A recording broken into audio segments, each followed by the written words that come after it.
K5 News FM Olongapo City. Ito ang himpilan na kampyon sa balita, kampyon sa musika, kampyon sa drama, kampyon sa komentaryo, at kampyon sa serbisyo publiko. Sa Cagayan de Oro, 89.3 K5 News FM. Championing the lives of the Filipino.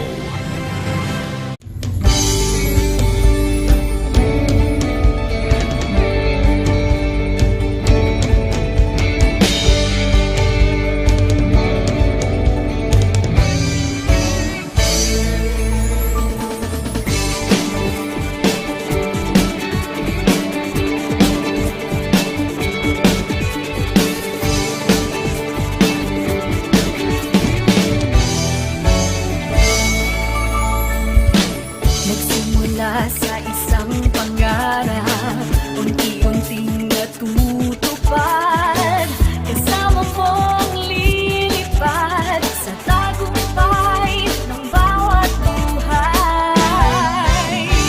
Isang layunin ng nais parating sa bawat busis na maririnig, pag-asa at tuwa ayong mapapatid. Namin sa inyo, serbisyong totoo, serbisyong may puso sa kampyon na radyo. Tulong malasakit at pagmamahalan, walang kinakatakutan sa bawat laban. Sama-samang isigaw, buong mundo'y mapapawaw.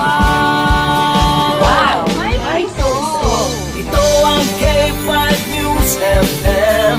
Kami ang K5 News FM. Tayo ang K5 News FM Philippines. K5 News FM. Ang kampiyon sa show! Luzon, Visayas, Mindanao, everybody says wow! Nakikinig sa radyo, ito ang totoo. Sa bawat Pilipino, Tagalog, Bisaya, Ilonggo, Waray, Ilocano, serbisyo may puso sa kampyon na radyo. K5 News FM, ito ang radyo ko, ito ang radyo ko, ito ang K5 News FM. Kami ang K5 News FM, tayo ang K5 News FM. Ito ang radyo ko, may puso. Sama-sama tayo sa pagserbisyo, walang iwanan, tagumpay ay makakamtan. Tunay na K5 numero 1 sa inyong mga puso. Hatid namin sa inyo serbisyong totoo, serbisyong may puso sa kampyon na radyo. Balik na drama, musika at kasiyahan, Walang kinakatakutan sa bawat laban. sama-samang isigaw, buong mundo'y mapapawaw. Para sa kampyon na istasyon, K5 News FM. Ito ang K5 News FM. Kami ang K5 News FM. Tayo ang K5 News FM Philippines. Ito ang K5 News FM. Kami ang K5 News FM. Tayo ang K5 News FM Philippines. Ito ang radyo ko, Ito ang radyo ko. K5 News FM. Championing the lives of the Filipino. Kampyon sa balita, kampyon sa drama, kampyon sa musika, kampyon sa komentaryo, kampyon sa serbisyo publiko. Bandera noon, K5 News FM na ngayon. Ito ang kampyon nga istasyon, K5 News FM. Championing the lives of the Filipino. Live mula sa bulwagang balita ng K5 News FM. K5 News FM. Narito na ang mga nagbabagang mga balitang lokal sa iba't ibang bahagi ng bansa. Balita sa international, palakasan, entertainment at balitang negosyo sa DTX 500 Morning Newscast. DTX 500 Morning Newscast. At ngayon, narito na ang inyong K5 Newscast team. Bandera noon, K5 News FM na ngayon, oras, alas 6:01 na sa sayang Kamontagon. At ang oras mga K5, yatos may kauboton sa DTX 500, ang number 1 panguntra sa Visceral Fat. Ayun yung mapalit sa inyo mga sugyong botika parmasya sa inyong mga napit ning adlaw nga Biyernes, May 10, 2024. Mabuhay Philippines! Luzon, Visayas, Mindanao o sa tiwog kalibutan. Live direktamente sa Tunay Mutangan sa regional headquarters sa K5 News FM sa Dakbayan sa Cagayan de Oro. Mawati usap sa 90.5 Energy FM sa Dakbayan sa Ingoog sa may Northeastern Mindanao. Ingon man sa CFM 107.5 sa probinsya sa Bukidnon, Central Mindanao. Mawati worldwide netwide via www.amfmph.com. Sa atong Facebook page, ang K5 News FM Cagayan de Oro Live. Iyawa sa atong YouTube channel, ang K5 News FM 89.3 Cagayan de Oro. Kini ang DTX 500 Morning Newscast. Kami niya mga K5 na balita. K5 Body Froy Lumasag. Pinipod si K5 Pupuy Burana. O natasulan sa itong mga balita karong buntaga. Abogado ug Dr. Scholars gikan sa kabukiran tinguhan ni Mayor Oy. 1.4 bilyones nga investment sa COVID giklaro sa Kaudi, 300 bilyones lamang. Reforma ang resisyon sa kontrata, opsyon nga mamayamong aksyon sa Kaudi ngadto sa COVID. Pulungan sa Mabalita Regional, 40 o 40 pares na nga magnobyo sabay-sabay na ikinasal sa Hermosa, Bataan. Alyansa ng Partido Federal at Lakas CMD, iganatuwa ni si Governor Defensor. Pulungan sa Mabalita na sunon pagpospone sa suod nga BSKA gisugyot nga to sa Kamara. Alahan sa balitang international, debris sa China rocket posibleng nahulog sa Patag Island sa West Philippine Sea. Pulungan sa Mabalita paugnat sa kusog Charles Lee bagong head coach sa Hornets.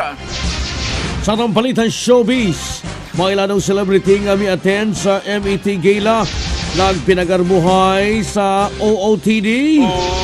Hey! Balita espesyal, debris sa China rocket na posibleng nahulog sa Patag Island sa West Philippine Sea. Ang nito sa itong himpinasay sa itong mga balita karong buntaga at ang top story of the day. Iatod sa may kaubuton sa DTX 500 number 1 panguntra sa sakit na diabetes. Ngayon na mapalit sa inyong mga suking butika parmasya sa inyong mga napit. Imas pinagadoon nga klinika di Alternativo Medicina and Wellness Center diya sa may Dakbayan sa Ingoog. Ang klinika di Alternativo Medicina and Wellness Center ang may butang sa Dunya Graciana Street do sa bus terminal Dakbayan sa Ingoog.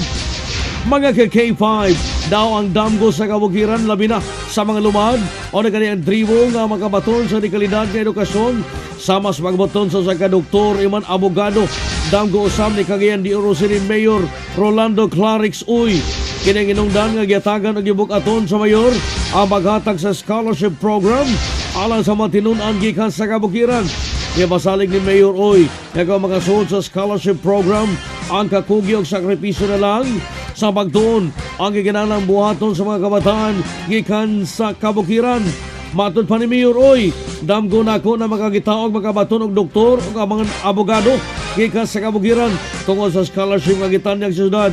Dili na babag ang kapobrehon, ang kakugi o sakripisyo na lang sa pagtuon ang ginahanglang buhaton sa mga kabataan. Gikumpirmar ni Cagayan de Oro Water District General Manager Antonio Yang ang investment amount sa Cagayan de Oro Bulk Water Incorporation kung kubi apan gipasabot ni Yang kung lagtaw ng kontrata makita ang deliverable sa Cagayan de Oro Bulk Water Incorporation nga maulang ang pipeline nagikan sa Tagwanaw paingon ni sa may Kamanan o ang retrofitting sa Kamanan Reservoir nga mo kantidad kini sa 300 milyon samtang ang dakong investment tuwa kani sa laing player og Rio Verde kini ang gipasabot sa Kaudi tungod sa gipahigayong press conference kalabot kini sa tanang isyu nga naglangko sa kontrata sa Kubi.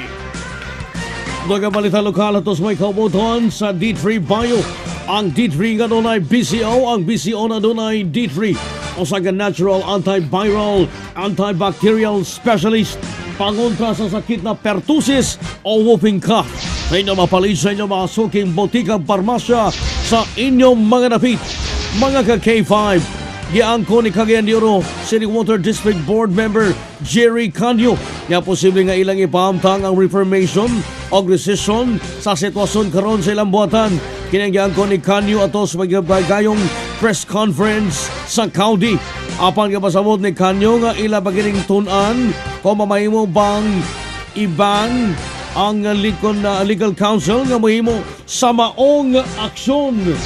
Tubang ni Cagayan de Oro Water District Board Member Jerry Canyo ang mga pangutana tubangan sa nagkadayang media atol sa press conference nga politically charged and founded o gabesali sa ang gibarugan sa usa ka non-government organizations United Filipino Consumers and Commuters.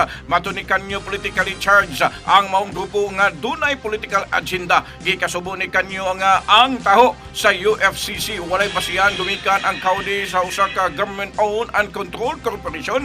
Di na dunay matag tuig nga audita sa Commission on Audita gawas pa sa halos matag bulan nga monitoring sa maong buhatan. Nagtuo si Canyo nga wala kasabot ang UFCC sa panggobyerno busa nakahimo kini sa sayop nga panglantaw sa kaudi. Dagang balita lokal, hatod sa may kaubuton sa Mighty C, ang alkaline vitamin C, ima sa DTX Coffee Mix.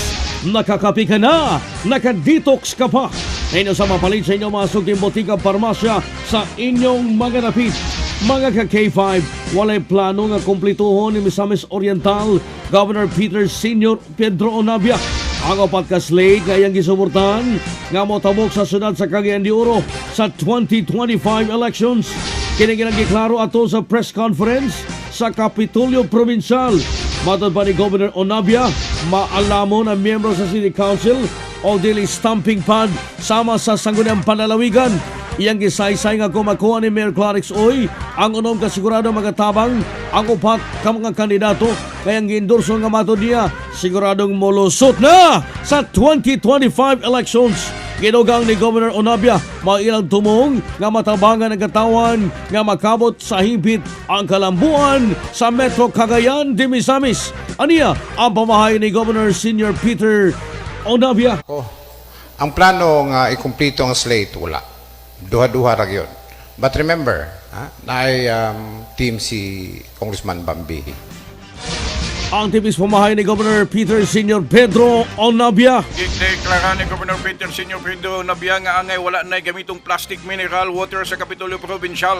Mato ni Governor Onabia nga ang problema sa climate change usa ka collective responsibility. Iyang gipasabot nga kung adugay adunay kaikag adunay mga pamagi. Iyang gipabalo nga ang China anaa sa numero 1 sa Zero West apan ang Pilipinas nahimong numero 2 sa gagamit sa plastic nga mokabat sa 2.7 million kilos. Iyang giangkon nga nagkinanglan kini sa usa ka concerted effort o collective responsibility di lamang legislation nga mabikil usab sa implementasyon gikinanglan usab nga husgan ang pagtuon sa gas emission, carbon o modernization. Di naglambigit kini sa aso nga ibuga sa salakyan dugang ni Gobernador Onabia. Gipabaw sa gobernador nga sa Hunyo dunay transportation summit sa bulan sa Hunyo ang ayang isgutan ang kontribusyon nini sa mao nga problema. Ato pa minagbalik ang pamayag ni Gobernador Peter Senior Pedro Onabia. Preservation, this is related sa bamboo program, no? For carbon sink, no? Ongoing na nga program and kini akong mga staff. Ang tipig nga pamahayag ni Gobernador Peter Senior Pedro Onabia. Dagang balita karamutangan gatos may kaubuton sa Klinika Spore Biotics. Ato likayan ang constipation naman UTI. Tumay kanunay sa Klinika Spore Biotics. Ngayon sa mapalin sa inyong mga sugyang botika parmasya sa inyong mga dapit. O iwan sa pinakadoong nga klinika ni Alternativo Medicina and Wellness Center diya sa probinsya sa Bukidnon. Ang klinika ni Alternativo Medicina and Wellness Center ang may mutang sa Valencia City Public and Farmers Market. Poblasyon Valencia City dito sa probinsya sa Bukidnon. Mga ka-K5, libarog ang Cagayan de Oro City Water District kon County nga walay utang ang ilang buhatan o wala sa under protest nga giparesto ang Cagayan de Oro City Boca Water Incorporated kon Kobe. Matod ba ni County Board Member Jerry Canyo kung ang gobyerno nagdeklara sa 2020 State of Emergency hangtod 2023 ang water rate increase nababaga na sa gobyerno. Bosa giklaro ni Canyo kung adunay utang ang county, hatagan sila sa legal basis kung legal nga basihan. Aniya ang pamahayag ni board member Dean Jerry Canyo. As to utang, we stand firm based on the findings of the technical working group to review the contract.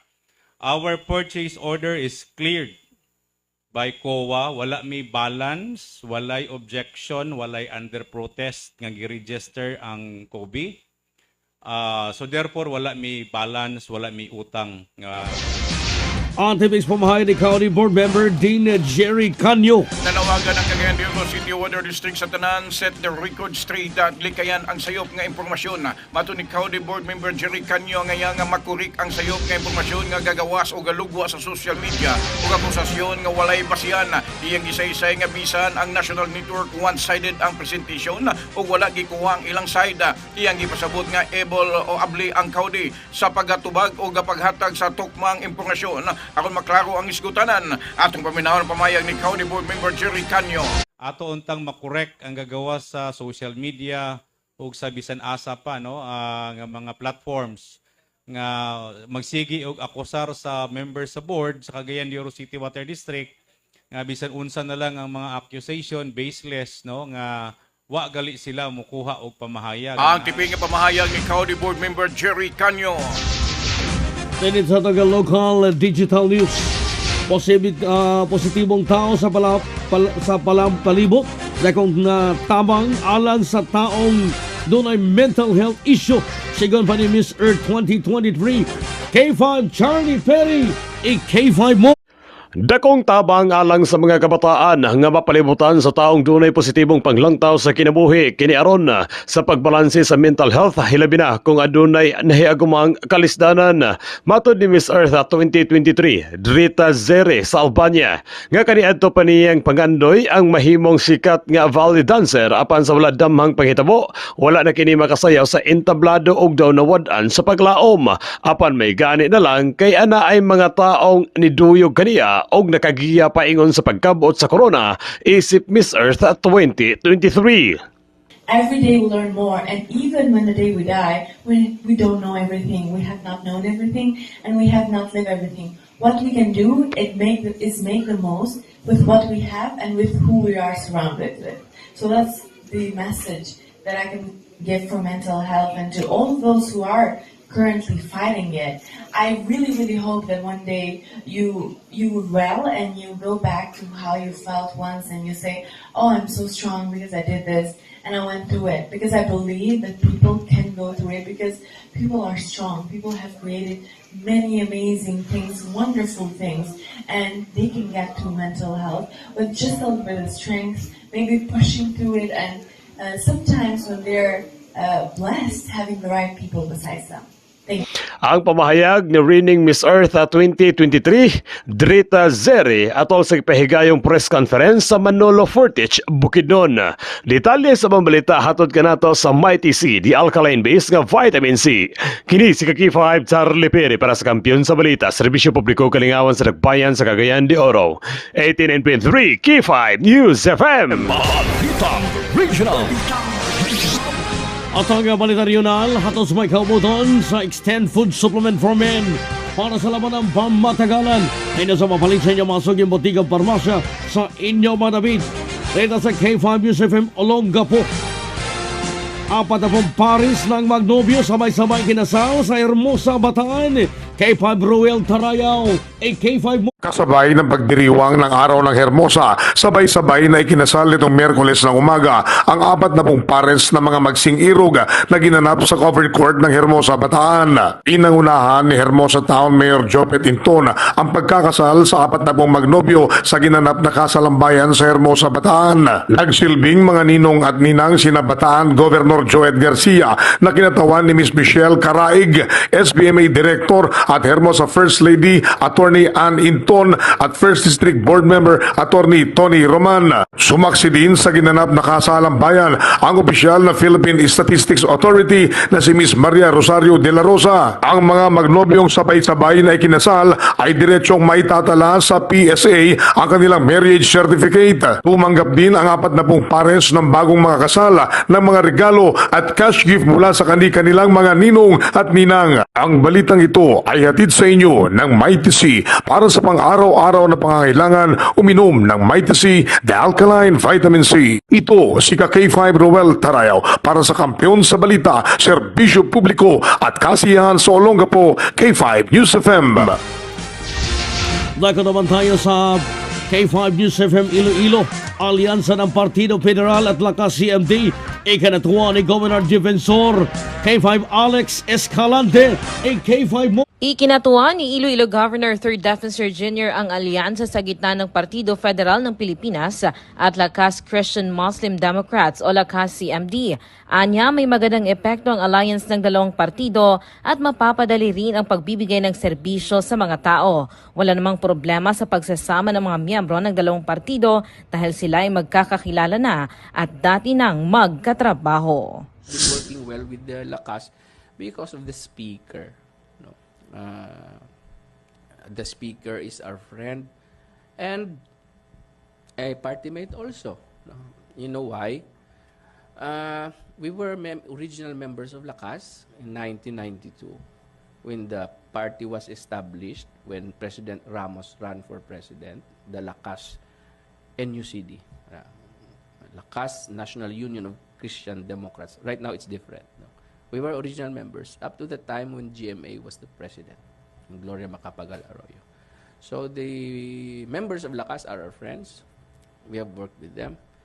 And it is not new to us that a coalition like that will happen between the two parties.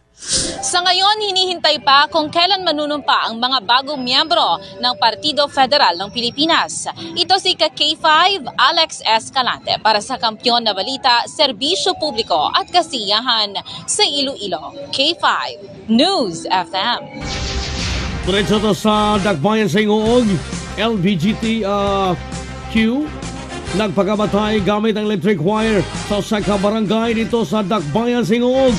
K5 Luis Ruiz, K5 mo. Sa kamiyembro sa LGBTQ ang mikotlo sa kaugalingong kinabuhi na si alias Janjan dito sa Magallanes, Barangay 24, ng Dakbayan sa Ingoog. Matod pa sa iyang pamilya ni Janjan, dako na lang ang ilang kakurat tungod nakita na lang nila nga nagikot na kini sa liog gamit ang mga wire o napalgang wala na kinabuhi. Dako ang kasub-anan sa mga pamilya, kabanay og mga higala ni Janjan o hangtod karon dili pa nila manawat ang maong panghitabo. Sa pagkutlo ning balita, padayon pang kimbestigaran ang hinungdan sa kamatayon sa maong biktima. Sa ngalan sa Mighty C, DTX Coffee Mix, DTX 500, Juan Calamansi Powder o sa D3 Bio, ang antiviral o antibacterial kontra pertussis. Kini si K5 Luis Ruiz sa 90.5 Energy FM. Balitang National. Alas ay sa 19 ng mga K5 o sa kasugyot ang isang at sa Kamaranga nag-auhag sa pagpospone sa December 2025 nga barangay ug sangguniang kabataan eleksyon sa bisan pa sa hukom sa Korte Supreme mga illegal ang mao nga pagpospone ang House Bill number 10344 nga gisangat ni Camarines Sur Representative Luis Villafuerte nagtinguha sa paghimo sa sunod nga BSK ngadto sa Oktubre 26 tuig 2026 gikan sa Disyembre 1 tuig 2025 nga schedule mato ni Villafuerte nga pagpaigayon sa sunod nga BSK sa original nga schedule niini nagpasabot og mas mubo nga termino alang sa mga incumbent nga mga opisyal labi na kay ang BSK gipigayon niadtong Oktubre sa miaging tuig si Villafuerte ningon nga ang gipamubo nga termino nga naghatag sa barangay ug youth council officials og termino nga tulo ka tuig supak sa 1987 constitutional provision ug 1991 local government code. Dugang Balita Nasional, hatod sa may kaubuton sa Klinika Deo Fresh. Alang sa umot ang puting nga ilok, ay na mapalit sa inyo masog yung butikang parmasya sa inyong mga napit. Mga ka-K5, i-question ni Senador Cheese Escudero ang motibo sa Department of Justice kon DOJ sa pag-flag sa briefing ngadto sa Presidente Kalabot sa ngayang buhaton sa gayon nga madagpan sa International Criminal Court si kanhi Presidente Rodrigo Roa Duterte. Sa mga pamahayag si Escudero miingon nga pamahayag sa tigbababa sa Department of Justice kon DOJ kamahain sa drug war probe sa ICC dili makatabang sa pagpaluag sa tensyon tali sa pamilya Marcos Herman Duterte. Ona nagipaybulos nagpamaba sa DOJ na si Miko Clavano sa press conference yatong Miyerkules. Nagiandam na sa ahensya ang briefing ngadto kang Presidente Ferdinand Bongbong Marcos Jr. kabahin sa warrant of arrest sa ICC. Matodiya nga apil sa taas og trabaho sa DOJ ang pag-andam og briefing alang sa Presidente sa maong isyu apan lain lang na lami kon kini ma-plug. Ganito sa Balitang International. Balita International. Mga kakif, mga debris gikan sa rocket launching sa China posibleng nahulog doon sa Rusul Reef o Gapatag Island sa West Philippine Sea. Ang Philippine Space Agency nagkanayon karong Huwebes o kagahapon adlaw Mayo 9 ginisinyo kini sa pag-ula sa wala masunog nga mga tinumpang gikan sa rocket sama sa booster o fairing sa gigayon nga ang rocket nakasuot kini sa kawanangan. Ipasidadaan sa PhilSA nga ang pagkahug sa mga debris mahimong inungdan kini sa peligro kadaot sa mga barko, eroplano, fishing boat o bampang mga barko nga moagi sa drop zone. Posible usab nga multaw ang mga tinumpang o nga makaabot sa mga baybayon. Dugang Balitang International, mga K5, nagpahigayon naghalapad nga repatriation ang US ay lang 11 ka mga citizen o mga Canadian citizen ikan sa campus sa northeastern Syria. Kasarang napulo sa 11 ka US citizens ang nagkapamilya samtang tanan ng mga Canadians, mga bata, samtang upat ka mga Dutch citizen o sa Finnish citizen ang nipauli na sa ilang mga nasod sigon sa State Department. Gimanaman nga nasa 30,000 ka mga tao ikan sa 60 ka mga nasod kagadaghanan mga bata ang mabiling stranded sa duha ka overcrowded mga camps dito sa Syria. Ano ka kampong Al-Hol o Garoj ang gipanagan sa Kurdish-led Syrian Democratic Forces ang ilang kuban sa Islamic State Group sud sa pipila ka tuig. Niadto Martes gibote ang US Secretary of State Antony Blinken nga maong repatriation makonsidering halapad nga repatriation para sa ilang mga kababayan gikan sa Syria. Dinito sa Balitang Sport. Balitang Sports. Charles Lee, bagong head coach sa Hornets. K5K Moscaino, K5 mo. Bagong head coach si Charles Lee sa Hornets. Gi-anunsyo sa Charlotte Hornets ang ilang paghar kang Lee alang sa maong tahas. Prior pa man niini na himong assistant coach si Lee sa Boston Celtics sa kasamtangang season ug assistant coach ubos ni Mike Budenholzer sa Milwaukee Bucks sa 5 ka season. Upat ka tuig ang contract ni Lee sa Hornets. Gi-konsiderar si Lee nga usa sa top assistant coaches sa NBA ug head coaching gigs sa pipila na katuig. Mato ni Lee nga dream come true ang oportunidad nga mahimong head coach sa Hornets. I am very excited. I've seen everything that's been going on with the Hornets organization ever since ownership has kind of taken over, and I'm just thrilled that they're going to take a chance on me. And so I'm looking forward to helping build something really special in Charlotte with the help of ownership and Jeff and the front office and the coaching staff. Ang pamahayag ni Charles Lee, kini nga balita hatod kaninyo sa Spar Biotex, best for colon cleansing. Kini si K5K Buscaino para sa Kampiyon nga Balita, Serbisyo Publikong Kalingawan sa Cagayan de Oro. K5 News FM. Balitang Entertainment. Sa Balitang Entertainment, mga ka-K5, may ilanong celebrity nga mi-attend sa MAT Gala na pinagkabuhay sa OOTD.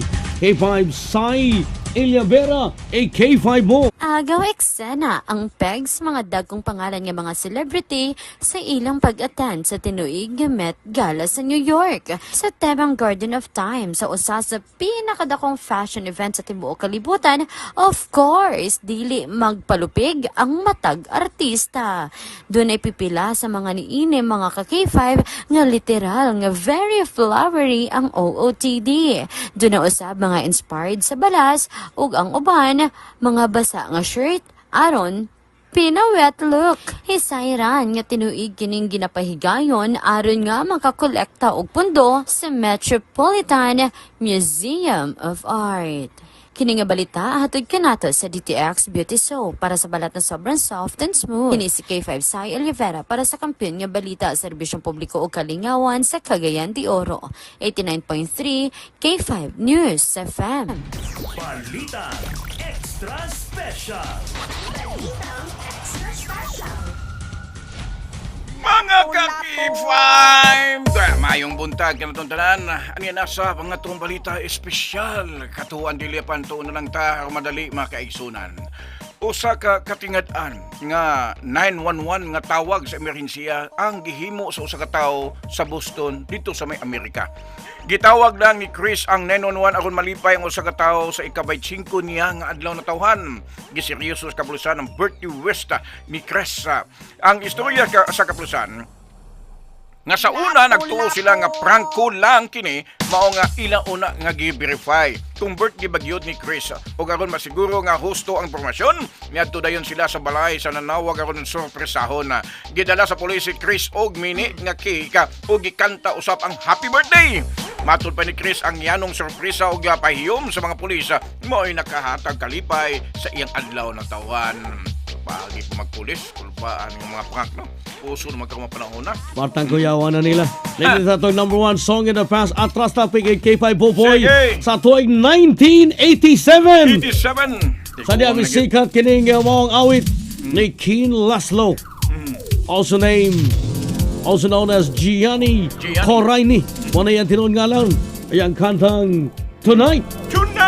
Nga mo'y nakapatayog sa talang diskuhan o diskoral kaniadtong tuig 1987. Uy!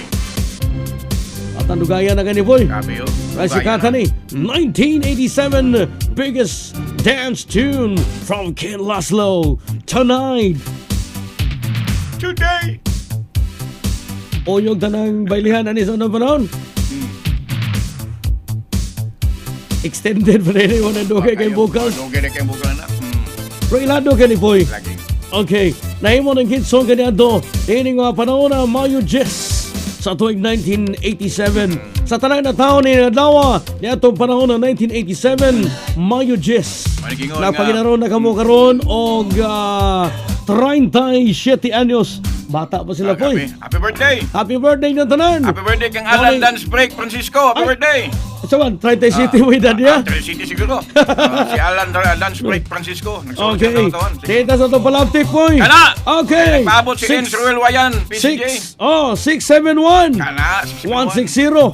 Okay. Pagkapinatong 170 og 706. Ayan, reviewan na lang ninyo niya. Kamanibala niya. Dito na mo. Okay, nina sa atong kung sa atong panaguban ang K5 News FM DTX 500 Morning Newscast. Kami inyo mga kauban, K5 Body Froy Lumasag. Tapos K5 po po iburan na. Para sa kampiyon sa balita serbisyo publiko Kalingawan sa Cagayan de Oro, K5 News FM.